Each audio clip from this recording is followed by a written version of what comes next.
taarifa hiyo.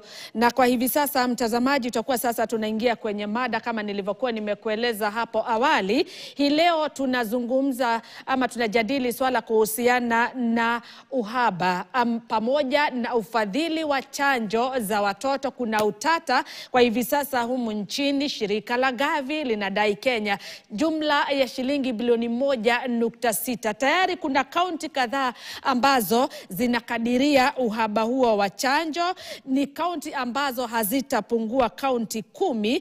Na wakati tulipoanza taarifa zetu kutoka mwendo wa saa 5, kuna jumbe hapa ambazo zinaendelea kutiririka ikiashiria idadi ama maeneo ambayo tayari yanaendelea kupokea ama kushuhudia uhaba huo wa chanjo. Kuna kaunti ya Eldoret, kuna kaunti ya Uasin Gishu ambapo kula Eldoret kuna uhaba wa chanjo ya OPV. Daktari atakuwa pia anatueleza athari ya hawa watoto ambao wanazaliwa na kuruhusiwa kwenda nyumbani bila kupata hiyo chanjo. Pia kuna kaunti ya Makueni pamoja na maeneo mengine, kaunti nyingi. Daktari utakuwa unatueleza. Tupe hali halisi ya jinsi hali ilivyo, lakini kwanza nikutambulishe, ni Daktari Anne-Marie Macharia. Yeye ni daktari wa watoto. Na pia tutakuwa tuna Kipchumba Harold ambaye tutakuwa tunajiunga naye kwa njia ya Zoom kutoka kaunti ya Baringo. Yeye ni mwenye kisa. Na pia tunamtarajia Samuel Mutambuki. Yeye ni balozi na anasaidia katika kueneza taarifa na maelezo kuhusiana na jinsi ya kukabiliana na ugonjwa wa kifua kikuu ambao ni TB, na iwapo kuna hatari iwapo watoto hawatapata hizo chanjo ambazo wanafaa kupata katika kipindi cha kwanza wakati tangu wanapozaliwa. Daktari, karibu sana. Asante. Tupe hali halisi ya jinsi hali ilivyo, hata kabla hatujaingia kwenye swala la ufadhili, kwa sababu kuna utata pia katika swala la ufadhili. Uhaba ukoje na ni kaunti zipi haswa ambazo zimeathirika kwa sasa? Okay.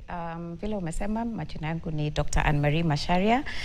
Mimi ni daktari wa watoto, nafanya kazi Kenyatta National Hospital na nasimamia pande ya infectious disease.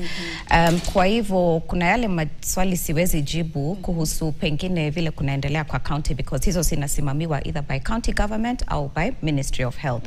But ni kweli tumeona kuna hiyo uhaba ya chanjo, kwa sababu tumeanza kuona watoto wakikuja kwa hospitali na magonjwa ambayo yanazuiwa na kupewa hizi chanjo za vaccines.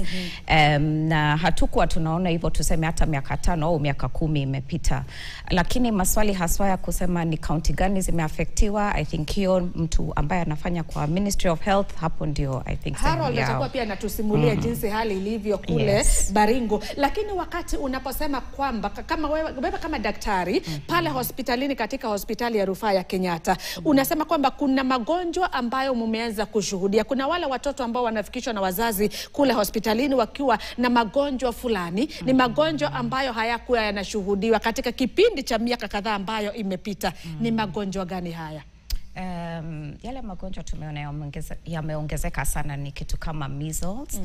Measles ni ugonjwa ambao inazuiwa na ile chanjo inapewa mtoto akifikisha miezi 9 na anafaa kupata nyingine akifikisha mwaka na miezi 6. Mwaka moja na nusu. Exactly, mwaka moja na nusu. Lakini kutoka wakati ya COVID, unajua vile kulikuwa watu hawakuwa wanakuja kwa hospitali, tukaona wamama wamepunguka, wale wanakuja kuleta watoto wapate chanjo.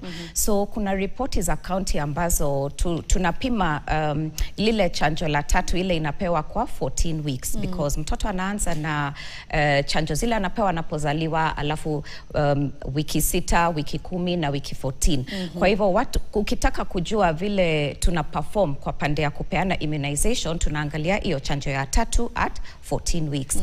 Na hiyo tuliona imepunguka. Kuna counties zina report 60% coverage, kuna counties zina report hata chini ya hapo. Sasa ukiona kama ni 40% ya wale watoto tunatarajia waletwe kwa hospitali ambao wamepata chanjo walikuwa wamepunguka sana wakati wa COVID. Sasa kufikisha miezi 9, kama hukuleta mtoto 14 weeks, huta hata fuatilia kumleta hiyo wakati. So I think tunaona throughout the country immunization imepunguka, levels imepunguka kwa county zote.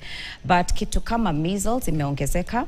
Hizi ugonjwa ambazo zinazuia na zile chanjo tunapata kwanza pertussis ambayo ni whooping cough, na hata TB, hayo magonjwa yote yameongezeka kwa hospitali zetu, na sio Kenyatta tu, ni hata katika hospitali nyingi. Yes. Sasa nigeukie sasa Harold, ukiwa kule Baringo, ninapata jumbe kwamba katika kaunti ya Makueni, katika hospitali ya rufaa ya Makueni, kuna uhaba wa chanjo ya OPV ambayo inazuilia polio.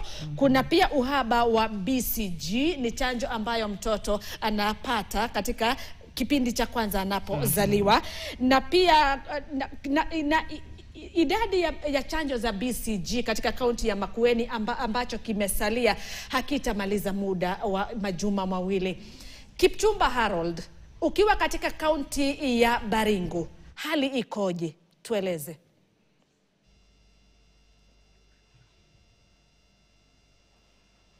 Asante sana.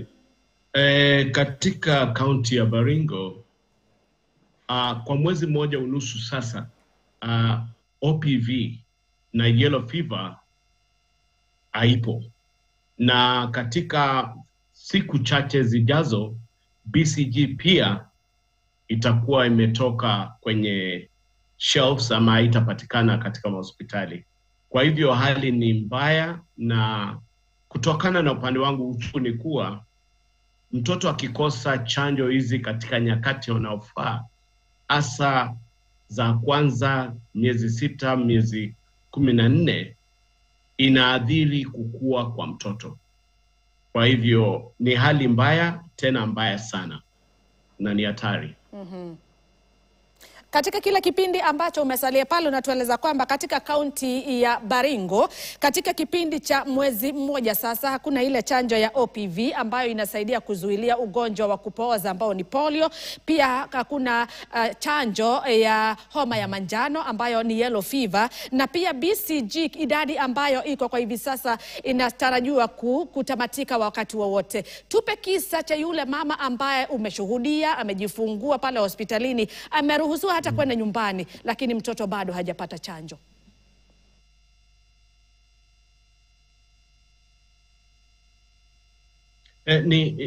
Ni sikitisho sana ya kwamba mama aliweza kujipeleka kwenye maternity, akatulia pale, akasaidiwa, akapata mtoto wake kijana mdogo, lakini baada ya siku ya kutoka kwa hospitali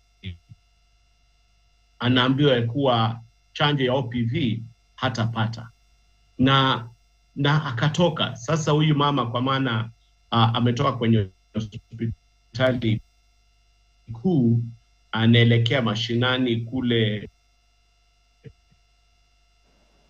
ni kama jangwani, bugani.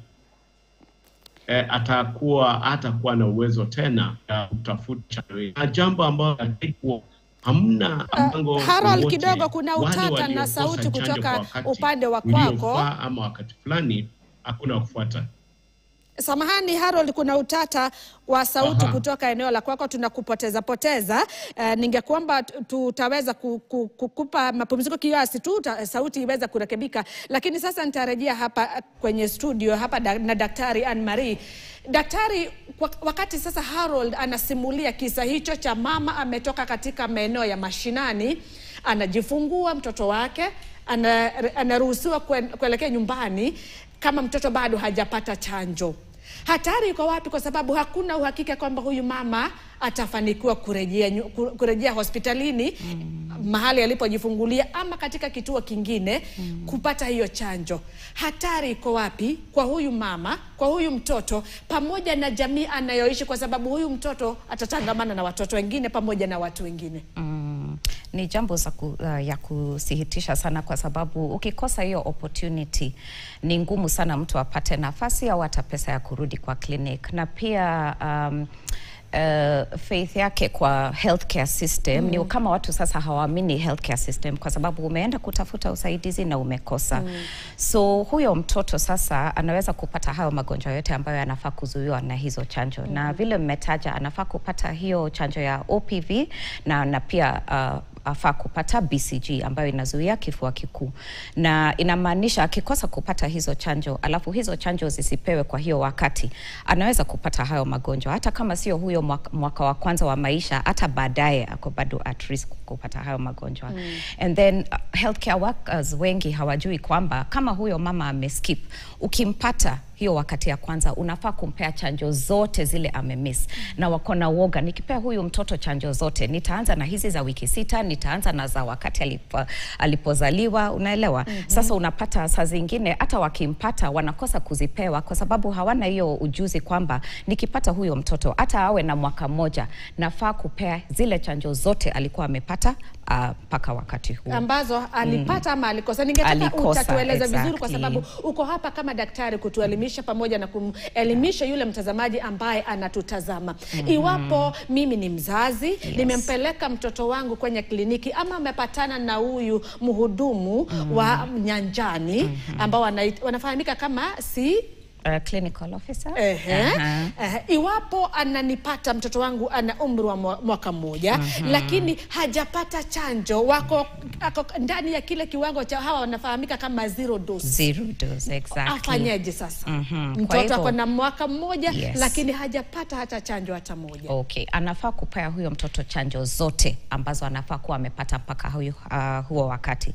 Kwa hivyo anaanza na zile za kwanza, anaanza na oral polio, anapea BCG, anapea chanjo zile 3 ambazo zinapewa kwa wiki 6, ambayo ni chanjo moja ambayo imeshikanisha hepatitis, diphtheria, cellular pertussis, iko na magonjwa kama 6 ambayo inakava.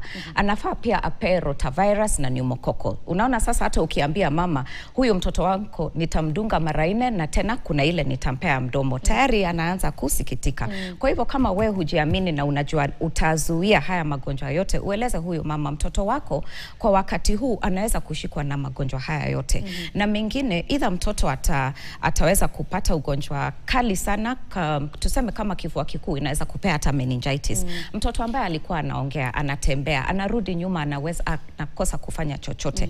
Milestones zote ni kama zinarudi nyuma. Kwa hivyo unamueleza risk na unamwambia hakuna risk yoyote kupea hizi chanjo zote kwa wakati huu ambayo nimepata huyo mtoto. Kwa hivyo utapea hizo za anapozaliwa, utapea zile za 6 weeks, utapea measles kwa sababu hiyo ni muhimu sana, ile tunapeana kwa miezi 9. And then utamwambia wiki 4 kutoka sasa utarudi ndio tukupee zile mtoto alikuwa afaye kupata 10 weeks na 14 weeks, ndio at least uweze kukatch up. But hakuna makosa yoyote ukipeana hizo zote. Mwili inaweza kucope na hata vaccines, ukipea hata 5 ziwe 6, hakuna side effect mbaya. Utakuwa unatueleza zaidi kwa sababu iwapo anapea ile moja na haulali usingizi usiku kucha analia, tuje akipewa zote 5 kwa mpigo itakuwaje? Harold, kwa hivi sasa natumai kwamba sauti yako iko sawa. Ulikuwa unatueleza kuhusiana na kisa ambacho ulikishuhudia cha mama alijifungua kule katika kaunti ya Baringo, lakini hakufanikiwa, mtoto wake hakufanikiwa kupata chanjo, akarejea nyumbani, na ni kisa ambacho si cha kuridhisha, kinahatarisha maisha ama afya ya huyo mtoto pamoja na watoto wengine ambao wanatangamana nawe. Endelea kutusimulia kwa sababu sauti yako. Samahani, tumempoteza tena kwa mara ya pili. Natumai kwamba tutakuwa tunampata ili hata pia tuweze kupata kisa chake, kwa sababu kwa kweli ametoa mchango mkubwa sana katika kutoa maelezo kuhusiana na hali ya polio. Daktari, sasa nilikuuliza kama mzazi, ukimpeleka siku moja una uhakika huo usiku hutalala, itakuwaje sasa? Na iwapo pia huyu mtoto, kwa sababu kama chanjo kama ile ya birth polio inafaa kutolewa katika kila kipindi cha siku 7 baada ya mtoto kuzaliwa. Sasa huyu mtoto amefikia umri wa mwaka mmoja ndio anapewa. Jinsi ilivyofaa kufanya kazi wakati ule ndivyo itafanya pia kazi wakati huu. Hayo ni maswali mawili nimekuuliza. Okay, tuanze na la kwanza. Hata mimi ni mama mzazi na singependa mtoto wangu apate tuseme hiyo uchungu yote. But vile najaribu kueleza mzazi, ukiangalia haya magonjwa ambayo yanazuiwa, tuseme polio. Polio ni ugonjwa ambao itapea mtoto wako akiishika na ikue serious atapata paralysis. Ulemavu. Bado tunaona ulemavu. Tunaona bado watu barabarani pengine wako na crutches. Kwa hivyo unaangalia ile kitu tunaita risk versus benefit. Ni kitu gani mbaya? Ni hii uchungu ya siku moja au ni mtoto kupata haya magonjwa? Swali la pili nilikuwa sasa nimekuuliza kama itafanya kazi. Yes. kama bado hujapata hiyo ugonjwa wala hujapata chanjo, immune system yako bado haijui vile itazuia hiyo ugonjwa. Kwa hivyo hata ukiwa mtu mzima, unaona kama polio tunapea hata watoto wa miaka 5. Inamaanisha hata mtoto akiwa mkubwa ukipea vaccine na immune system yake ishike hiyo, bado itaweza kufanya kazi vile inafaa na aweze kutengeneza ile tunaita antibodies, ndio akipatana na hiyo ugonjwa bado itaweza kuzuia. Kwa hivyo hata akiwa mkubwa, hata upate mkubwa wa miaka 10 na hajawahi pata chanjo, hata wakati hiyo bado unaweza kumpea chanjo zake because mwili itajua vile ita deal na hizo vaccines. Asante sana. Pia namuona Samuel ameweza kujiunga nasi, lakini kabla ya kumhusisha ama kumshirikisha Samuel, ningetaka pia utaweza kutueleza iwapo sasa huyu mhudumu ni nyumbani, wakati wanapita kutoka nyumba hadi nyumba, amempata huyu mzazi pamoja na huyu mtoto, labda apate mtoto ana mafua. Ni vizuri ampatie hizi chanjo, ama atamweleza mzazi afike kituoni kwanza mtoto aweze kutibiwa, ama bado anaweza endelea? Hiyo ni swali mzuri sana, kwa sababu inafanya watoto wengi wasipewe chanjo ambayo wanafaa kupata. Hata mtoto wako akiwa na mafua au ugonjwa ambayo sio kali sana, hata joto kama hiyo joto si ya juu, afadhali upe huyo mtoto chanjo yake. Haitazuia chanjo kufanya kazi vile inafaa, wala haitafanya side effects ikue zaidi, kwa sababu tuliona, tuseme hii wakati ya OPV, wamama walikuwa wanasema hii dawa ndio imefanya mtoto wangu akuwe mgonjwa, but kulikuwa na homa tuseme kwa community, sio chanjo ambayo imeleta hiyo shida. So I think ni vizuri mtu aelewe vile chanjo inafanya kwa mwili, ajue kama mtoto alikuwa na homa itaweza kuendelea, chanjo bado itafanya kazi, but hii haitafanya mtoto wako akuwe mgonjwa zaidi. Asante sana daktari kwa kuweza kutuelimisha. Bila shaka hata mimi ninafahamu mengi kwa sababu pia mimi ni mzazi. Asante. Samuel Mutamboki, karibu sana. Wewe ni balozi na husika sana katika kueleza maelezo kuhusiana na jinsi ya kukabiliana na ugonjwa wa kifua kikuu TB. Asante sana. Tunazungumzia kuhusiana na swala la ufadhili pamoja na uhaba wa chanjo za watoto humu nchini. Hali ikoje? Kwa sasa tunasema hali iko mzuri. Maanake kwa sababu tukiangalia maneno ya kifua kikuu, ni maneno ambayo sana tunategemea funding sana. Na sasa unaona funding inakuja ikikatwa. So ombi letu ni kwamba tunajaribu kufanya advocacy ili hii funding inafanywa na donors, yani government inaweza kuja hapo na iweze kuingilia kati na iweze kufunga hiyo gap. Kama inaenda na wakipunguza, na wanakuja wana fill the gap hapo katika hiyo funding. Na pia ukiangalia kifua kikuu, ni vizuri sana kuhamasisha, kwanza ikikuja kwa kukosa chanjo za watoto ambazo tunasema ni kama BCG, ambapo tunajua kama chanjo inaokoa maisha, na pia chanjo ya BCG inazuia watoto kushikwa na TB, na pia hata ukikuwa mkubwa pia tunajua inafanya kazi ya kuzuia wewe na kukulinda. So kwa sasa tunasema hayuko sawa, kwa sababu hatujaona serikali yetu ikiingia kati kujaribu hata hiyo kufanya co-financing. Asante sana. Mwelekezi wangu, sijui kama sasa bado tumempata Harold Kipchumba, bado hatujampata.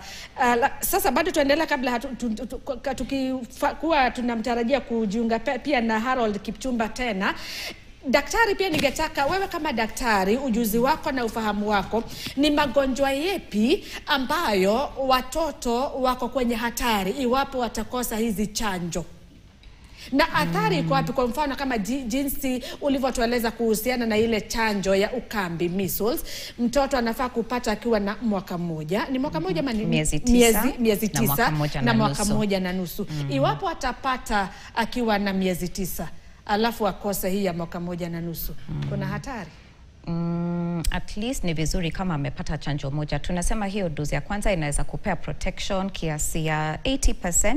Hii ya pili itasukuma hiyo protection ikuwe at least 90. Lakini huyu mtoto ambaye amepata shindano moja, at least hata akipata measles haitakuwa ile serious ambayo inaweza pengine kumpeleka kwa hospitali. Na watu hawajui kwamba hata mtoto anaweza kupona measles yule ambaye hajapata chanjo na akae ni kama ako sawa kabisa. Lakini akifika kama miaka 6 au 7, uone huyo mtoto amerudi nyuma kuna vile ina affect ubongo.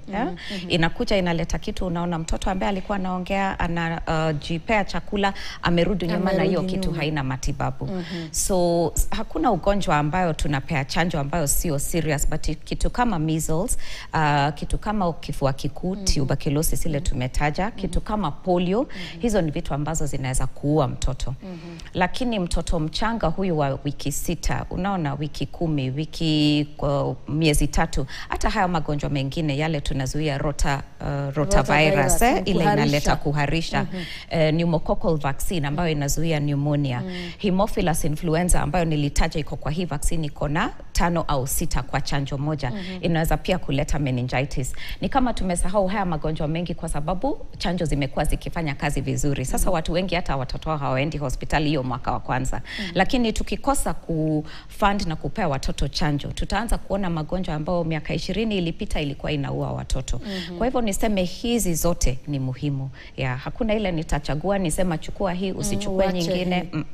Zote ziko na kazi zinafanya. Lakini pia kuna chanjo ambazo pia zinatolewa katika hospitali za binafsi na hazitolewi katika hospitali za umma. Mbona hiyo tofauti? Kwa sababu hata ukiangalia kadi katika orodha ya zile chanjo utapata wewe ambaye ulijifungua katika hospitali ya binafsi orodha ni ndefu, lakini aliyejifungua katika hospitali ya umma idadi inapungua. Mbona hiyo tofauti? Naweza sema ni juu ya funding, because hizi chanjo ziko na bei ya juu. Kitu moja tuko karibu kuintroduce, tuseme ni hii chanjo ya typhoid, kwa sababu Gavi wametoa pesa tuweze kuleta hiyo. Imekuwa ikipeana private sector, hatujakuwa tukipeana kwa hospitali za serikali.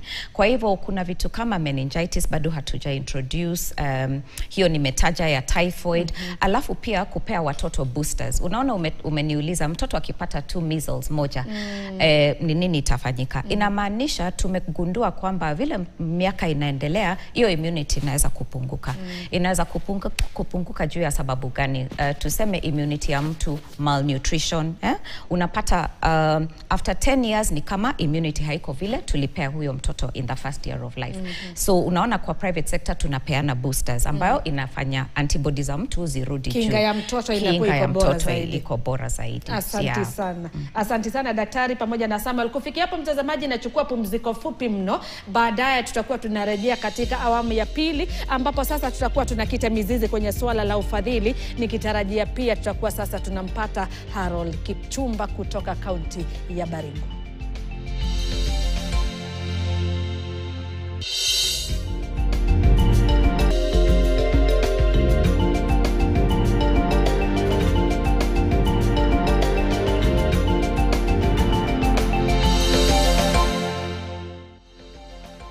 Karibu tena mtazamaji kwenye awamu ya pili ya mazungumzo yetu kuhusiana na uhaba pamoja na ufadhili wa chanjo za watoto humu nchini, nikiwa naye Samuel, Anne Marie pamoja na Harold. Na sasa nitaenda moja kwa moja hadi katika kaunti ya Baringo kwake Harold Kipchumba ambaye ni mwenye kisa na anaufahamu kwa sababu kwa kweli ameweza kutoa mchango mkubwa sana katika kuhakikisha kwamba watoto wanapewa chanjo, wazazi wanafahamu kuhusiana na umuhimu wa chanjo na haswa chanjo ya kukabiliana na ugonjwa wa kupoza, yani polio. Kipchumba, ningetaka utupe kisa chako.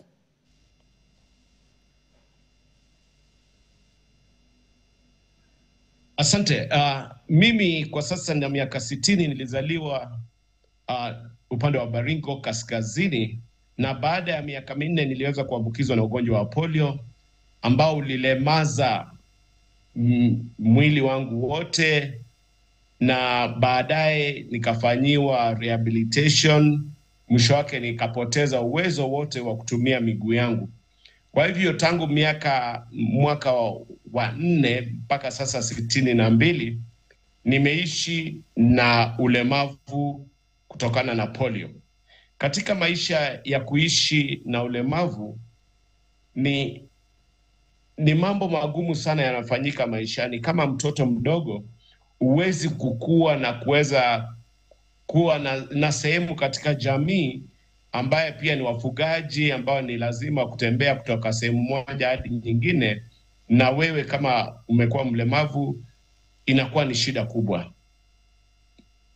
Kwa wakati wa kutosha hata kwenda kusoma, itapatikana kuwa kama hauna uwezo ama familia yako haina uwezo wa kupeleka shule maalum, basi utaweza kukosa kwenda shule kwa wakati unaofaa, na maishani unapata changamoto nyingi sana ya kukua kama mtoto wa kawaida, katika kucheza, katika kushughulika na mambo ya jamii, hata katika ujana unapata shida sana hadi wakati huu, hasa katika uzee pia. Kuishi na ulemavu na hasa wa polio unadhoofika mapema kabla ya miaka ya rika yako. Kwa hivyo nilipopata changamoto ya kuwa na polio, nimekosa kufikia kilele cha maisha ambayo nilitarajia kwa sababu ya changamoto ambazo nililetewa na polio. Asante sana Kipchumba kwa kisa ambacho umetupa cha hali yako, jinsi ulivyopatikana na ugonjwa wa polio ukiwa na umri wa miaka 4. Na wakati huu, ukilinganisha hali yako kutokana na hali yako na yale ambayo umeyapitia, haki ambazo ulizikosa wakati ulipokuwa katika umri wa mtoto, na pia kwa hivi sasa katika umri wa utu uzima, unajihisi aje wakati unapoona kwamba kuna hali ya uhaba wa chanjo katika taifa, na ni taifa ambalo iwapo kuna mikakati itakayowekwa na ifuatwe kwa njia inayostahili, ina uwezo wa kuwepo na chanjo za kutosheleza idadi yote ya watoto?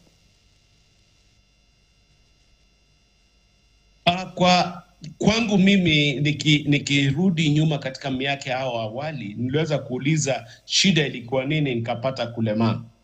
Wazazi wangu waliweza kunieleza kuwa nyakati nilizaliwa hakukuwa na chanjo hasa katika vijijini, na sehemu ambayo nilizaliwa ilikuwa vigumu kuwa na chanjo, na kwa hivyo nilikosa kupata chanjo kwa wakati uliofaa. Jambo la kusikitisha na kuhudhi sana ni kuwa miaka 60 ya uhuru, nchi yetu inaweza kukosa kuweka mikakati ya kuhakikisha kuwa watoto wasikose chanjo. Hasa ufadhili katika bajeti ambayo imependekezwa, ambayo iko mbele hapa, unapata kuwa hela katika chanjo kwa sasa Gavi wanahitaji bilioni 1.6 ili chanjo zipatikane, lakini serikali yetu imechelewesha ama haina nia ya kuweka priority katika chanjo, na ni vibaya sana, kwa maana shida kubwa ambayo ninaona ni kuwa tunafungua milango ya maradhi ambayo yanaweza kuzuiwa kupitia kwa chanjo kuwafikia watoto wetu na watu wetu. Na hasa ubaya wa chanjo, kukosa chanjo, ni kuwa mtu anaathirika kwa maisha. Wale walio na bahati kutokufa wataishi na ulemavu maishani. Kwa mfano, ugonjwa huu wa measles huua, na ukiponyoka unaweza ukakosa uwezo wa kuona. Kwa hivyo tunasema tusipotafuta chanjo, kuhakikisha tumefadhili na kuweka hela katika chanjo, tuwe tayari kuwa na watoto wengi wasiokuwa na uwezo wa kuona, na hiyo ni hatari kubwa. Katika bajeti ambayo inakuja, unapata ya kuwa serikali yetu, sijui ni kwa sababu gani, inatilia maanani na mkazo na priority katika mambo ya subsistence allowance ya watu. Kwa maana, kwa mfano, wacha nikupe, sababu hili ni ukweli wa mambo. Katika budget ambayo imekuwa proposed, ofisi ya government spokesman inapewa 19 billion ya kazi na mishahara, lakini wanaongezewa nyingine ikafika 36 billion ya subsistence ya kutembea, ya kukula, ya starehe, na 36 billion ukilinganisha na bilioni 1.6 ya chanjo ambayo ingeokoa mamilioni ya maisha ya watoto wetu, unashangaa viongozi wako Kenya hii wana mpango hipi ya kuangamiza watoto. Kwa hivyo kuna haja ya kuhakikisha na kusukuma na kutetea watoto. Jambo ambalo mimi kama mwenye kisa ni kuwa maamuzi ya kuwa nitapata chanjo au la hayako kwangu, yako kwa mzazi, iko kwa serikali, iko kwa viongozi, iko kwa wale wahudumu wa afya. And therefore, kwa hivyo mimi ni mtoto atapata shida kutokana na maamuzi mabaya ya walio mamlakani. Kwa hivyo mimi kama mwenye kisa ninatetea wale watoto ambao wataangamizwa wasipotetewa sasa, ya kwamba wapate chanjo unaofaa. Hasa kama Baringo. Baringo ni kati ya counties ambao tunaziita endemic counties. Counties ambazo zina hatari sana ya ugonjwa wa yellow fever, which is very fatal, ambayo inaua sana tena kwa haraka. Lakini ni kati ya counties ambazo hiyo yellow fever haijapatikana kwa mwezi mmoja unusu, na inaonekana hamna mpango kwenda mbele kutafuta chanjo. Kwa hivyo naimiza na ninaomba sana ya kwamba mambo ya chanjo kukosa ni priority na ni lazima itiwe manani. Serikali ilipe. Asante sana Harold kwa maelezo ambayo umeweza kutoa, na itakumbuka kwamba hii sio mara ya kwanza. Kuna wakati hata pia ushawahi jaribu kufikia na kuzungumza na shirika la Gavi ili liendelee kusaidia Kenya katika swala zima la kufadhili chanjo za watoto. Na kwa hivi sasa Kenya imejiondoa katika mataifa ya kiwango cha chini cha uchumi, na kwa hivi sasa tumefikia katika kiwango cha uchumi wa ustani, na kufikia mwaka 2029 tunafaa kufadhili chanjo 100%. Tutafanikiwa iwapo uhaba umeanza kwa hivi sasa? Je, mwaka 2029 tutakuwa wapi?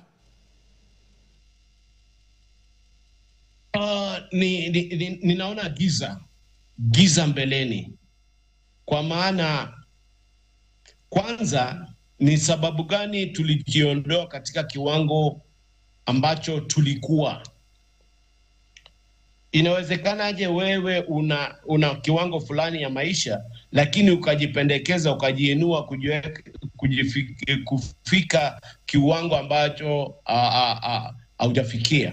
Kwa hivyo kuelekea miaka 27-29, Gavi isipofanya marekebisho katika kutusaidia kama taifa, itakuwa ni shida sana. Na kwa hivyo ninaomba ya kwamba, lakini ni pesa, si ati hatuna hela Kenya hii. Tuko na pesa nyingi sana.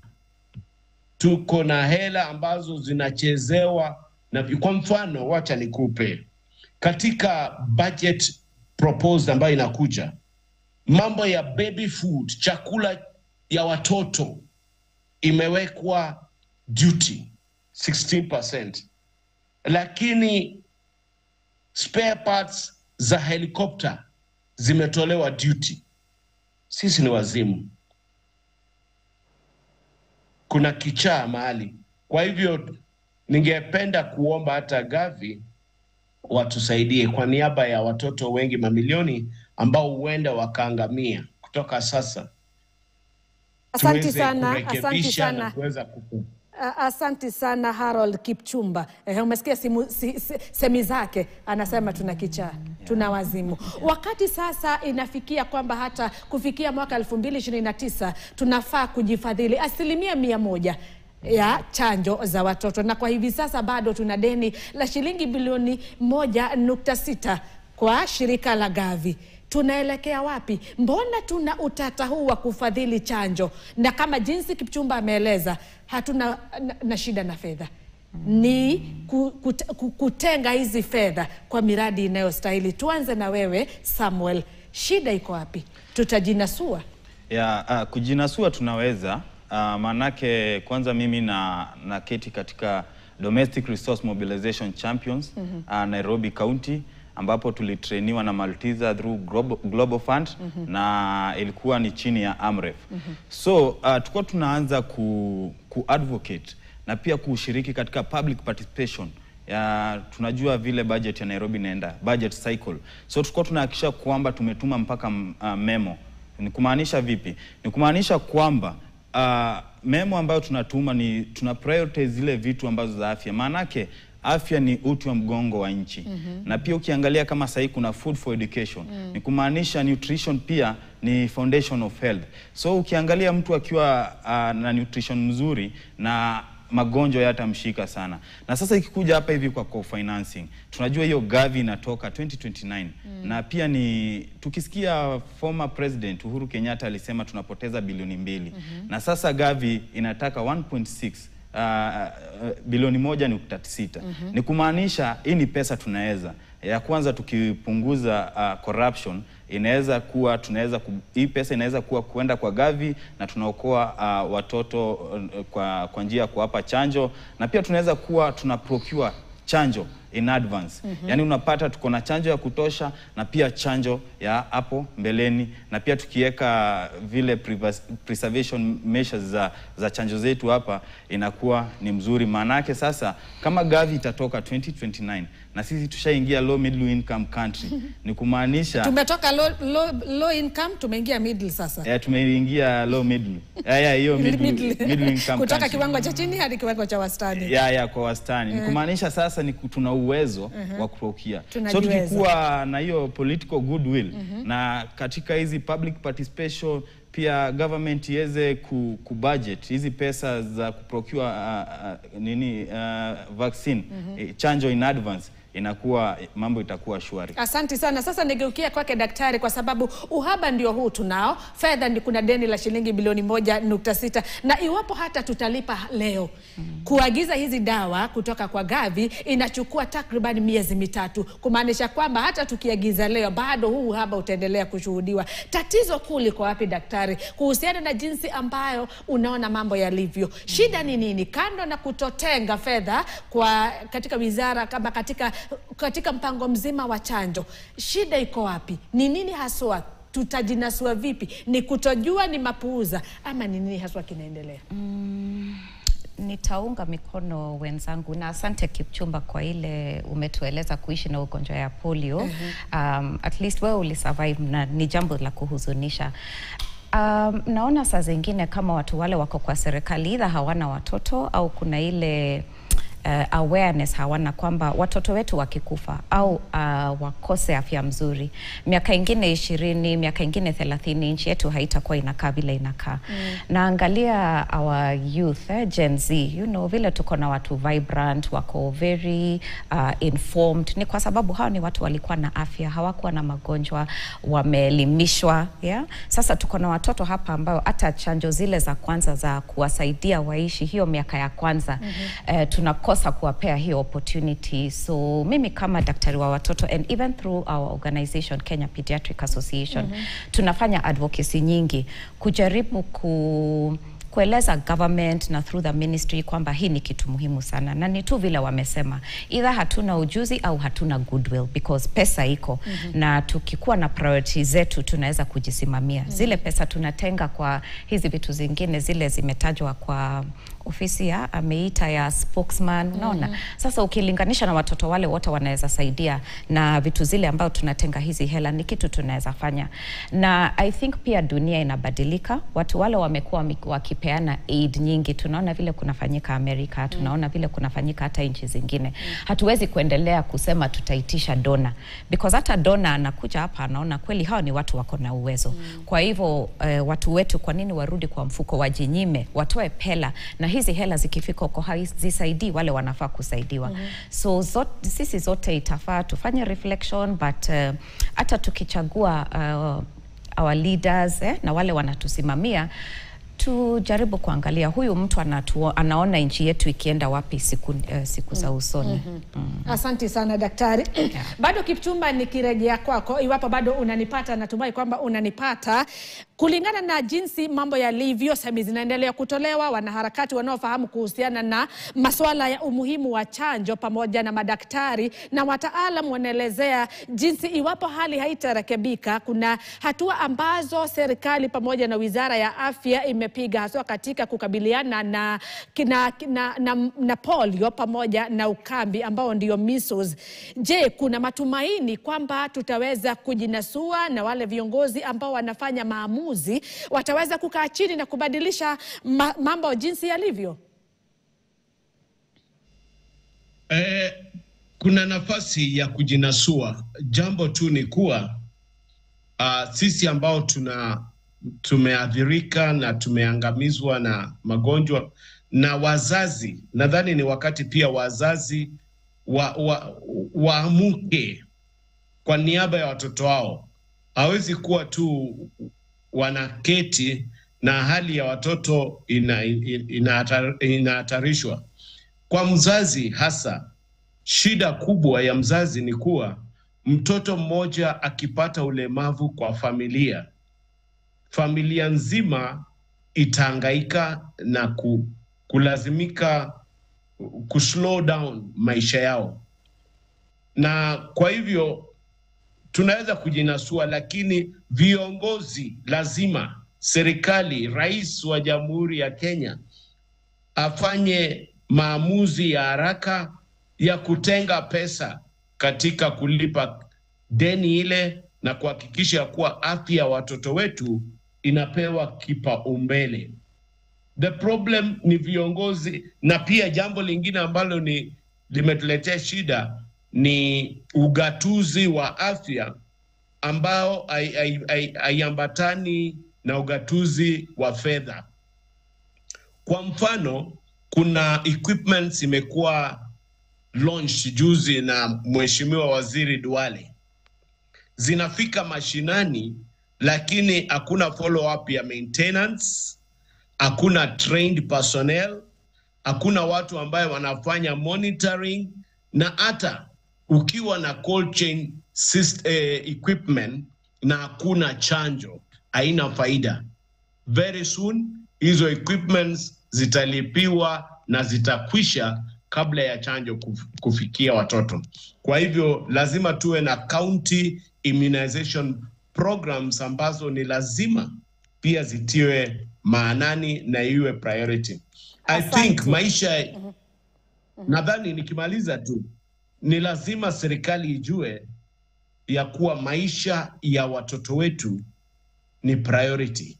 It doesn't matter what else they want to do, they must prioritize the lives of our children. Na mimi kama mwenyekezi Kiza nitaamuka na naweza enda kotini kushtaki serikali kwa kutokuwa na chanjo na tayari wako na vitu vingine.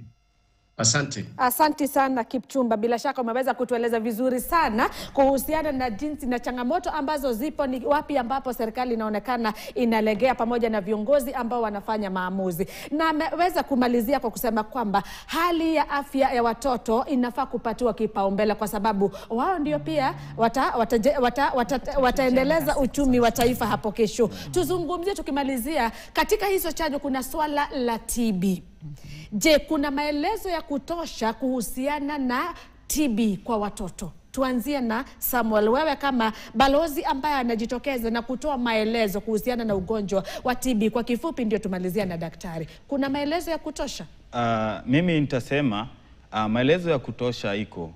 Ni vile ambavyo njia ya kufikisha haya maelezo kwa jamii ndio iko haba sana. Kwa manake ukiangalia kama kwa mitandao na pia si kila mtu anaweza pata kuaccess mtandao, na pia tunaweza sema pale kwa facility tuko na TB champions ambao wanaenda pale na wanahamasisha jamii kila wakati, na pia tuko na TB champions ambao wanashirikiana na daktari wa nyanjani. Lakini sasa tunafaa tuifanye ikue, lakini ni kama mandatory, kila mtu akuwe anaweza kupata maelezo ya TB. Hasa kwa wakati huu tunapata kesi mingi za watoto ambao wamegonjeka meningitis ambao pia ni kwa sababu ya TB na watu wengi hawajui kwamba ni kwa sababu ya TB. Haya, asante. Shikilia hapo, naona muda haunasi. Tukimaliza sasa na daktari, ni wale watoto ambao labda unawapata wako kule hospitalini, labda wamelazwa, wazazi wana maelezo kuhusiana na ugonjwa wa TB kwa watoto, na ni mtoto yupi ambaye yuko kwenye hatari ya kupata TB?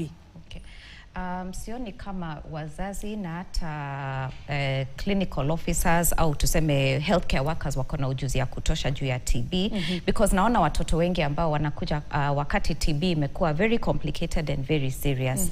Mtu mzima akigunduliwa kuwa na TB, watoto wote ambao wako kwa hiyo nyumba wanafaa kufanyiwa screening, na wakipatikana hawana dalili za TB wanafaa kupewa dawa ya kuzuia, na hiyo dawa inaweza kupewa muda wa miezi 3 au hata muda wa miezi 6 na itazuia huyo mtoto asiende mbele kupata TB. TB ikikuja kwa mtoto, dalili hazikuangi very clear. Inaweza kuja tu kama homa, pneumonia, na wale wengi tunapata tayari wametibiwa pneumonia tuseme hata mara 2-3 kwa hospitali nyingine. Na hata ukifanya uchunguzi vile tunaweza kupima kikohozi ya mtu mzima, tufanye gene expert tupate hiyo TB na iwe rahisi kumtibu. Mtoto hatoi hiyo kikohozi, but ukipiga picha utaona dalili pengine huyu mtoto ako na TB. Kwa hivyo naona hata wale wanatoka hizi hospitali za chini, mtu hana hiyo uhakika kwa sababu alipima kikohozi akaona iko negative. Hiyo si kumaanisha mtoto hana TB. Kwa hivyo kama hii mwezi imepita March tulikuwa na World TB Day, tukajaribu kueducate watu, cause mtoto anatibiwa juu ya dalili. Ni dalili na x-ray. Na hiyo TB isiposhikwa wakati iko kwa lungs, ndio inaweza kuenea kwa mwili. Inaweza kwenda kwa viungo yote, na ile inakuwa serious sana ni ile meningitis nasema. Hiyo inaua. Hata wiki moja mtoto wako anaweza kuwa amekufa. Yule ambaye atasurvive atakuwa mlemavu. Atapoteza macho, hataweza uwezo wa kuona. Yani ni mtoto ambaye atakutegemea maisha yake yote. So ile message kwa kweli nina uhakika kwamba mtazamaji ameweza kufahamu mengi, jinsi nilivyo pia fahamu mengi kuhusiana na hayo, na nitawaweza kualika wakati mwingine tuzungumzie hata kwa kina kuhusiana na yale maradhi ambayo watoto sasa wanapata wakati wanapokosa chanjo, na pia hata zaidi tutafuatilia tuone iwapo kima hiki cha shilingi bilioni 1.6 iwapo Gavi italipo ama hali itakuwaje. Lakini cha msingi ni kwamba ni muhimu sana serikali iweze kuwajibika, watoto wote wapate chanjo. Ni haki kwa kila mtoto kupata chanjo ili asipate madhara hapo baadaye. Asante sana Harold Kipchumba kutoka kaunti ya Baringo, Samuel asante sana, pamoja na Daktari Anne Marie. Mtazamaji, kufikia hapa natamatisha mjadala wetu. Nachukua pumziko fupi mno, hapo baadaye nitarejea na kumalizia na taarifa ambazo tumezipokea kutoka kaunti tofauti. Usiende mbali.